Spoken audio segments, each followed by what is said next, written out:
যেখানে অবহেলা পাবেন সেখানে আর কখনোই যাবেন না। আসসালামু আলাইকুম everyone, welcome to my page কুড়ি কিচেন। আজও একটা রান্না নিয়ে আসলাম। আজকে রান্না করব নুডলস। যদিও ওই খাবারটা আমার তেমন পছন্দ না, ছোটোবেলা থেকেই আমি এই খাবারটা তেমন খাই না, কিন্তু আমি অনেক ধরনের করে রান্না করি। এক এক সময় এক এক সিস্টেম রান্না করি, সবাই খায়, প্রশংসা করে, বা খারাপ হলেও বলে, তখন ওটা বাদ দিই। যাই হোক, এখানে একটা নুডলস ছিল।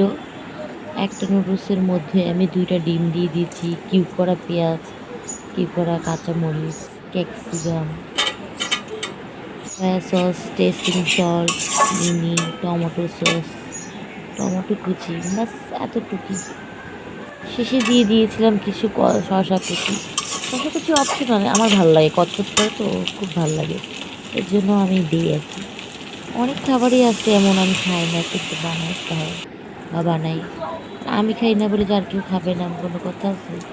এই যেখানে দিয়ে দিলাম কিছু পরিমাণ সবজি, এটা আগে থেকে করা করা ছিল। এই যে সসটা টমেটোর সস না, এটা স্পেশাল করে বানাইছি। এইটা ছিল টমেটোর সস।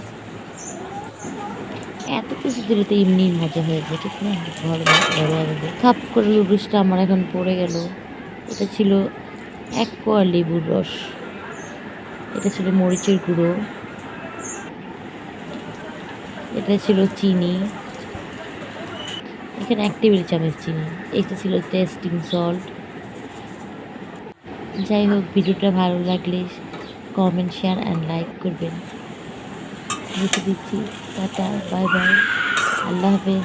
সবাই ভালো থাকবেন, আমার ও আমার বাচ্চাদের জন্য দোয়া করবেন। আসসালামু আলাইকুম। দেখুন, একজন মরু রাখার দশমের কাছে এসেছেন, একজন বেদুইন